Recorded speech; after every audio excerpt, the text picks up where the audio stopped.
이사야 13장부터는 계속해서 나오는 것들이 뭐냐면 이 예수 잘 믿고 하나님 말씀대로 산다고 언약의 관계가 있는 사람들과의 이 경고가 아니고 이방 나라에 대한 경고예요. 그러니까 하나님 알지 못하는 나라들이 어떻게 하나님 앞에서 심판을 받을 것이라는 것을 이 경고를 하는데, 이게 지금 이사야가 지금 하는 거잖아요. 근데 이사야가 지금 이 경고를 하는, 지금 오늘은 바벨론에 대한 경고거든요. 바벨론은 이 북쪽 이스라엘과 남쪽 유다가 있는데, 바벨론은 남쪽 유다를 멸망시키는 나라입니다. 북쪽 이스라엘은 아수르가 멸망을 해요. 그래서 아직 북쪽 이스라엘의 아수르가 북쪽 이스라엘을 멸망하기 전에 이사야가 이미 바벨론에 대한 멸망을 예언하고 있어요. 이것은 북쪽 이스라엘이 아수르에 대해 멸망하고, 아수르가 어디에 멸망하냐면 바벨론에 멸망을 해요.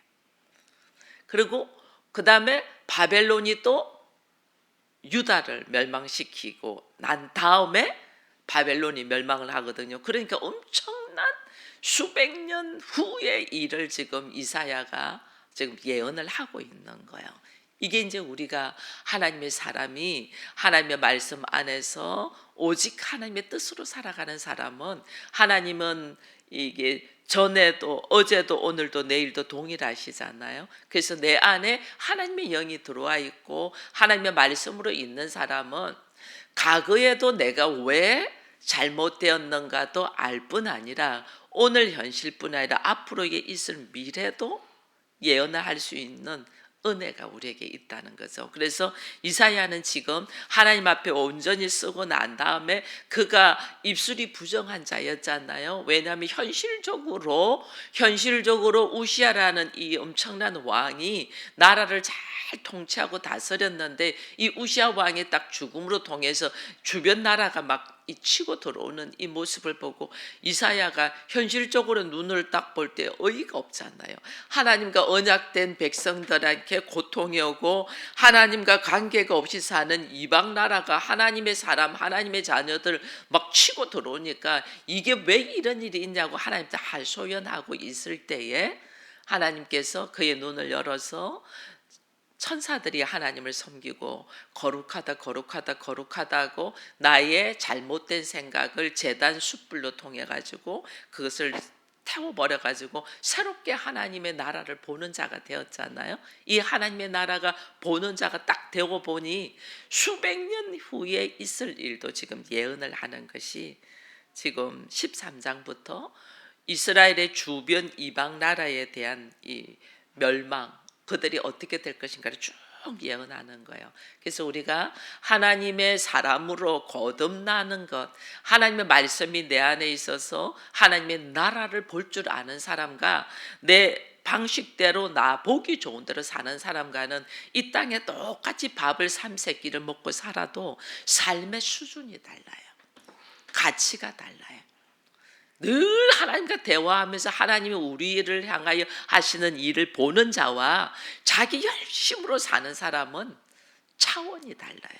근데 이사야는 지금 바벨론이, 지금 아수르가 강대국으로 있을 때예요. 그러니까 아수르가 이스라엘 나라를 치고 들어오죠. 아직 바벨론은 힘도 못 쓸 때예요. 근데 바벨론이 더 강대국이 되어서 아수르를 치고 그 다음에 유다도 치고 그 다음에 그가 어떻게 멸망될 것인가를 오늘 13장에 예언하고 있는 거예요. 이러니 이게 엄청난 역사가 지금 이렇게 있는 것을 우리가 알고 말씀을 보고 읽어야지, 그냥 바벨론하고 나하고 무슨 상관이 있어, 이스라엘 민족들하고 나하고 무슨 상관이, 이렇게 하면 하나님이 지금 나에게 밝히 말씀하시는 걸 들을 기가 없어요. 그래서 하나님과 약속한 언약의 백성뿐 아니라 하나님과의 상관이 없는 이 바벨론도 하나님 어떻게 하면 들어쓰시잖아요. 이 아수르를 치는데 들어쓰고, 유다라는 하나님의 자녀가 말씀대로 살지 않을 때 바벨론이라는 이 나라를 몽둥이로 들어쓰시잖아요. 하나님의 쓰임받는 도구로 쓰임받는 이 나라가 어떻게 되는가를 오늘 여기서 보기를 바랍니다. 보세요. 아모스의 아들 이사야가 바벨론에 대한 받은 경고다. 이게 이 지금 수백 년 후에 있을 일을 이사야가 이게 딱 받은 거예요. 받아서 너희는 민둥산에 기치를 세우고 소리를 높여 그들을 부르며 손을 흔들어 그들을 종기한 자의 문을 들어가게 해라. 근데 민둥산에 기치를 하나님이 뭐 하냐면 지금 바벨론을 치기 위하여 바벨론을 멸망시키고 바벨론을 완전 소멸시키기 위하여 하나님이 여러 나라의 사람들을 소집하고 있는 걸 보는 거예요. 민둥산 산 꼭대기인데 아무것도 없는 거죠. 거기에 기치, 깃발을 세우고 소리를 불려서 부른다는 거죠. 이게 존귀한 자라는 건 말씀 가운데서 이게 하나님의 부르심에 순응하는 자들입니다. 하나님이 불러니까 모든 사람들이 다 모여지는 거죠. 그래서 내가 거룩하게 구별한 자들을 명령하고 나의 위엄을 기뻐하는 용사들을 불러 나의 노여움을 전하게 하리라. 하나님이 이제 바벨론을 치시기 위하여 하나님이 하나님의 말씀에 순종되어지는 사람, 부를 때에 순종하고 모이는 사람들을 모여서 군대를 만드는 거죠. 소집 명령을 내려서 열국의 사람들을 연합으로 모으는 거예요. 연합하는 거예요. 열국의 사람들을 모아서 4절에 보니까 산에서, 민둥산이죠, 산에서 무리의 소리가 나며 많은 백성의 소리 같아 곧 열국 민족이 함께 모여 떠드는 소리라. 만군의 여호와께서 싸움을 위하여 군대를 검열한다. 열국의 민족들을 모아서 바벨론을 치기 위하여 하나님이 소집 명령을 내려서 군대를 만들고 있는 모습을 이사야가 딱 보고 예언을 하는 거예요. 여러분, 이게요, 하나님의 말씀으로 읽고 하나님 뜻 안에 순종하며 성령이 내 안에서 예언의 능력으로 나가는 지혜가 있는 사람이 얼마나 복이 있는지 몰라요.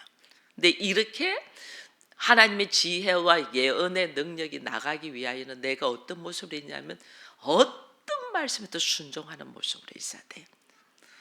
순종을 하지 않을 때 하나님이 딱 거둬요. 우리는 하나님의 지혜가 하나님의 성령이 내 것인 줄 알아요. 아니에요. 그거는 은사 선물이에요. 근데 내가 받을 만한 그릇이 안 되면 그것은 나한테서 거둬요. 그래서 하나님은 내가 그것을 받을 만한 그릇이 되기 위하여 내 그릇을 만들고 있는 거예요.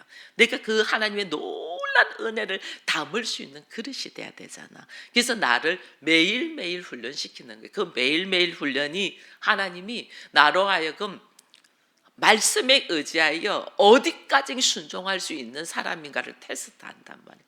그 중에 하나가 아브라함이잖아요. 아브라함은 어디까지 순종했어요? 자기 아들 이삭을 내려놓는 데까지 순종하잖아요. 그렇게 순종되어지는 사람들한테 하나님 영적인 눈을 탁탁 여신다니까요. 이걸 우리가 몰라요. 이걸 몰라가지고 우리가 왜 말씀에 순종해야 되지? 그리고 뭐 요즘 세상에 요즘 환경에 어떻게 말씀드려서 이런 말을 하고 있다니까요. 자기 수준으로 사는 거죠. 하나님 나한테 엄청난 것을 담기 위하여 나에게 어디까지 순종돼? 그리스도의 믿음의 분량까지 이랬잖아요. 그리스도의 믿음의 분량이 어디예요? 도저히 감당이 안 되는데 죽어가면서도 아버지요, 내 영혼을 아버지께 맡깁니다 하고 순종하잖아요. 이게 순종을 하나님 보신, 이게 순종이 제사보다 낫다고 이랬거든요. 그 순종의 역사를 하나님을 통하여 하나님 어떻게 이 엄청난 능력을 그에게 부어주려고 하는데 우리는 여기서 내 수준으로 딱딱딱 다 차단하는 거예요. 그래서 우리가 계속 반복된 훈련이 일어난다. 반복. 왜? 하나님은 그 너머의 세계로 나를 넘어가고 그 다음에 그래서 내가 하나님의 사람이라는 것이 이것이 내가 말을 하지 않아도 주변 사람들이 볼 수 있도록 알 수 있도록 하나님이 나와 함께 하시는 것을 알 수 있도록 하나님 나를 훈련하는데 나는 내 수준에서 계속 차단하는 거예요. 하나님의 이걸 차단하는 거예요. 그래서 이사야는 철저히 순종하면서 걸어가니 바벨론을 지금 예언하고 있어요. 여기 예언하고 있는데 여기 보니까 이런 말이 있어요. 6절에 너희는 애곡할지어다 여호와의 날이 가까웠으니 전능자에게 멸망이 임할 것이라. 심판으로 이제 고난을 당하죠. 그러니까 애곡하는 거죠. 애곡. 이게요. 이 바벨론은 하나님 앞에 원래 바벨론이 힘이 없었던 나라였거든요. 근데 하나님이 바벨론을 들어서 아수르라는 강대국을 쳐요. 아수르라는 강대국을 치니까 바벨론이 그다음 어떻게 유다도 잡아먹거든요. 유다도 잡아먹으니 이 유다도 잡아먹고 난 다음에 하나님이 어떻게 하면 바벨론을 쳐요. 이게 하나님이 바벨론을 강대국으로 세우고 바벨론을 통해서 아수르를 이게 치도록 하신 것은 하나님의 도구로 쓰임 받은 거거든요. 하나님은 창조주잖아. 우리는 피조물이잖아. 그래서 하나님은 우리를 도구로 사용을 했는데 바벨론은 지가 하나님인 줄 아는 거예요. 지가 그 강대국 아수르도 치니까 보이는 것이 없는 거죠. 지가 하나님 줄 알아요. 자기 마음대로. 이게 봐보시, 이게 교만이 어느 정도로 이 교만했던가. 이들이 교만과 오만과 이 여기 11절에 보면 내가 세상의 악과 악인의 죄를 벌하며 교만한 자의 오만을 끊으며 강포한 자의 거만을 낮출 것이다. 내가 사람을 순금보다 희수하게 하며 인생을 오빌의 금보다 희게 하게 하리라. 얼마나 우리가 교만하고 오만하고 거만한지 내가 하나님 자리에 있는 거예요. 나는 피조물이라는 자기 정체성. 그리고 하나님이 우리를 딱 부를 때는 부르심에 대한 소명이 있잖아요. 하나님 나를 부르신 이유가 있죠. 하나님 나를 부르신 이유는 크게는 예수님이 우리가 하나인 것처럼 저들도 하나 되게 해달라는 거죠. 그래서 예수 그리스도와 내가 하나 되기 위하여 하나님 나를 부르셨고, 예수 그리스도와 하나 되었다는 열매가 뭐냐? 예수님이 뭐랬냐면 내가 사랑하는 것처럼 너희도 서로 사랑하랬잖아요. 하나님이 나를 부르신 이유는 그리스도와 하나 되기 위함이고 그 하나됨의 열매가 사랑이에요. 그래서 우리가 사랑할 줄 아는 사람으로 내가 부르심을 받았다 그랬잖아요. 그래서 하나님이 내가 사랑한 처럼 너희도 서로 사랑하라. 이게 우리에게 주어진 소명이 있는 거야. 바벨론도 하나님을 믿지 않는 나라인데도 바벨론도 소명이 있었어. 뭐 소명? 악한 자, 오만한 자, 치는 도구로 쌓이는 소명. 그래서 아수르를 쳐버리거든요, 바벨론이. 근데 나는 하나님 앞에 도구로 쓰임 받는데 내가 하나님 양 사는 거예요.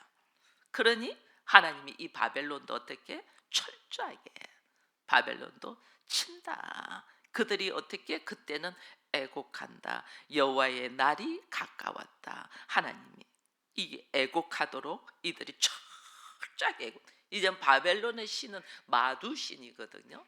이들이 하나님의 도구로 쓰임 받는 걸 잃어버리고 자기 신들로 통해서 자기 안에 취해버리는 거죠. 이게 어리석은 거예요.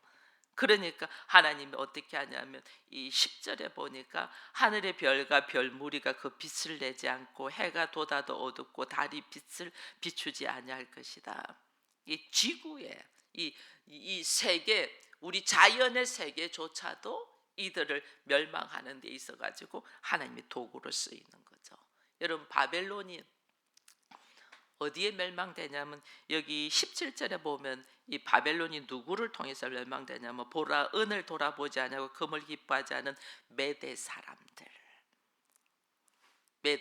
메대 바사, 그 결국은 고레스에게 당하잖아요. 그죠?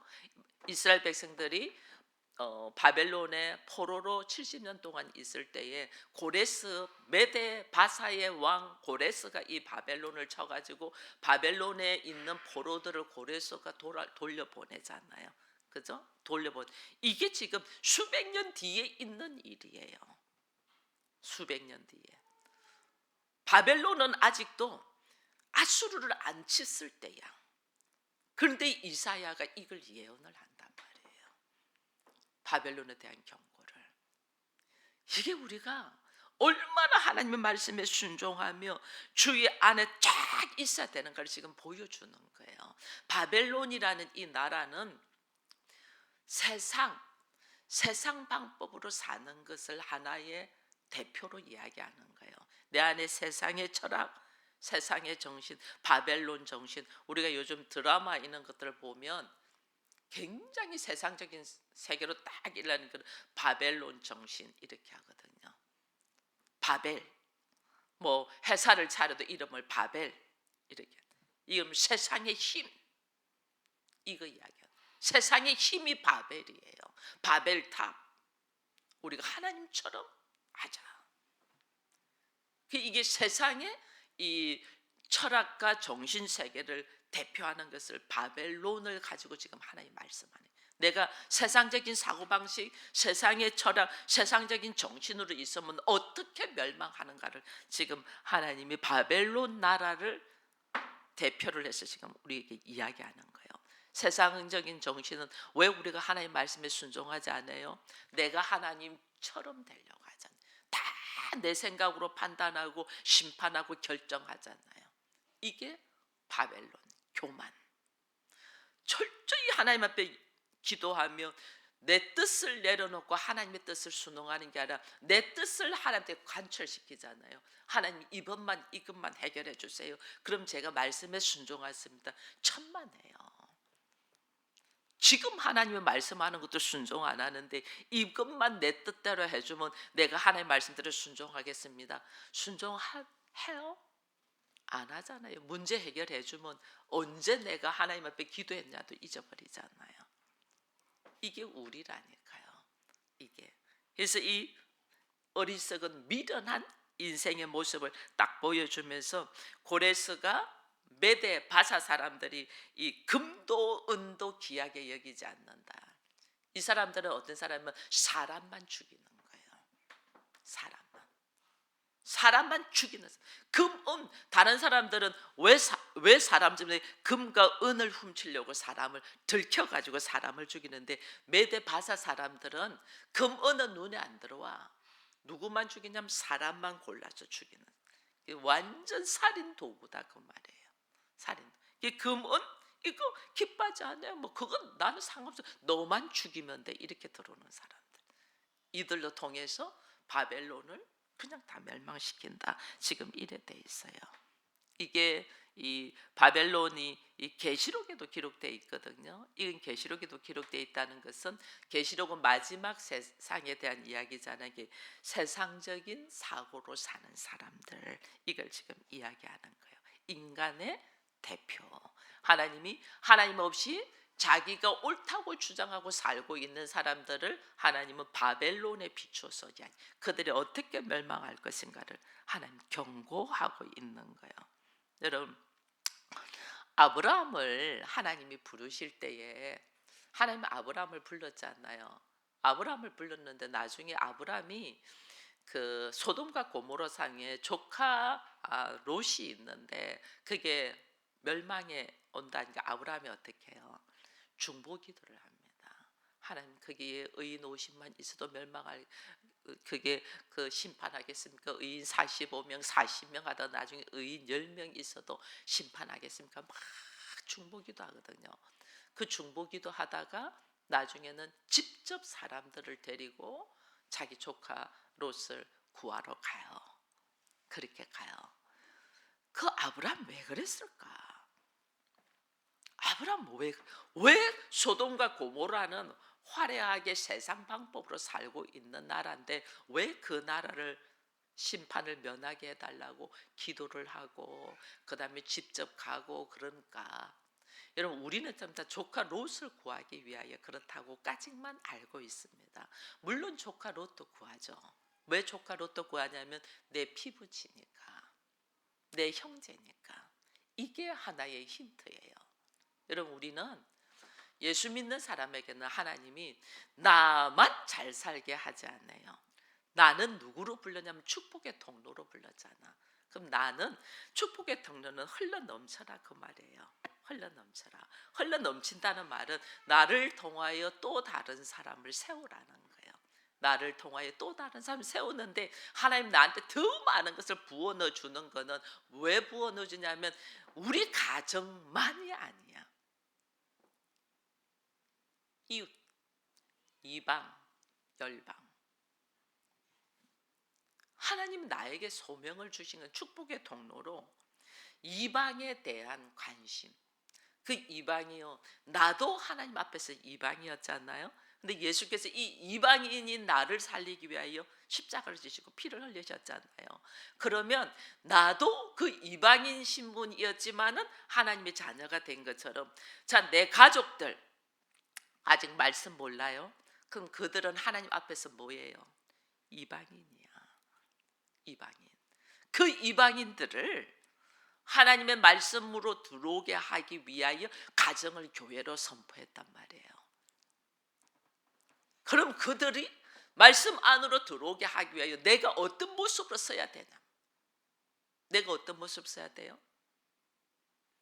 그들과 하나가 되어서 희희대고 웃어야 돼요. 하나님 안에 철저히 순종하는 사람이 되어야 돼요. 내가 철저히 순종하는 사람이 되어야만이 그 강한 힘, 세상의 철학과 세상의 방법이 얼마나 아무리 말해도 안 넘어지잖아요. 그 강한 힘을 이길 수 있는 것은 어디서 나오냐면, 내가 하나님 앞에 철저히 순종될 때 하나님이 나로 하여금 수백 년 뒤에 있을 일도 예언하며 선포하며 담대하게 나갈 수 있는 용기를 주잖아요. 그 내가 뭐 해야 되냐면 하나님께 철저히 순종되면서 주의 능력으로 그들을, 이방인들을 품어야지. 그냥 그들과 마음만 맞춰서 하나, 이거 아니라니까. 우리는 그렇게 하고 있다니까. 하나 되어라니까. 제가 주일날 설교도 이야기했잖아요. 커플티 입는다고 하나가 아니고, 한 집에서 산다고 하나가 아니라니까. 완전 다르잖아. 완전 다른 나와 너, 이 하나 되게 하기 위하여는 내가 하나님의 영, 하나님의 능력이 없이는 절대 안 되잖아요. 그래서 가정 목회자로 세워진 사람은 철저하게 하나님의 말씀에 순종되는 사람이 되기 위하여 몸부림을 쳐야 돼요. 그럼 누가 일하냐면 하나님이 일하시죠. 우리 그걸 놓치는 거예요. 그걸 놓치니까 이 바벨론이 얼마나 강해요. 얼마나 강해서 이스라엘을, 그 다음에 유다를, 그 강대국 아수르를 다 넘어뜨리잖아요. 그 뻥뻥 당해요. 내가 주의 말씀 가운데서 내가 왜 부름받았고 왜 가정 목회자로 세워졌나, 우리 가정을 어떻게 하나님이 세우고자 하는 하나님의 사명, 소명이 뭔가를 딱 잃어버리면 이들을 통해서 뻥뻥 넘어져요. 왜? 나도 여전히 연약하고 부족한 사람이기 때문에. 여전히 부족한 사람이기 때문에. 이 연약한 자를 하나님이 어떻게 예수의 영, 그리스도의 영을 딱 부어줘서 누구보다도 강한 사람으로 세웠잖아요. 그러면 내가 뭘 의지하고, 말씀에 의지하고 믿음으로 기도하면서 딱 나가야 되는데, 세상적인 생각과 방법과 그걸 하니까 뻥뻥 넘어지는 거야. 바벨론이 넘어지는 이유가 하나님의 도구로 쓰임 받는데 지가 하나님인 줄 착각하고 교만하고 오만하고 거만하여 넘어뜨리는 거예요. 하나님이 열방의 나라도 하나님이 그렇게 넘어뜨리는. 아브라함이 그 소돔과 고모라 성을 위하여 중보기도한 것은 형제된 내 조카 롯도 있지만 열방을 향한 하나님의 뜻을 아는 거예요. 이방을 향한, 이방민을 향한. 저거 나하고 싸워가지고 떠나갔지. 그래, 네가 그렇게 가더니 잘 사나 보자, 이게 아니라니까. 그 열방을 향한, 이방을 향한, 말씀을 제대로 알지 못하는 사람을 향한 하나님의 뜻, 사랑, 이걸 알고 중보기도하며 그가 친히 가서 롯도 구하고 그게 있는 그 소돔과 고모라 성이 어떻게 멸망되는 걸 다 보면서 하나님의 역사하심을 깨달아가는 거예요. 메대 바사 사람 불러일으킨 것도 마찬가지예요.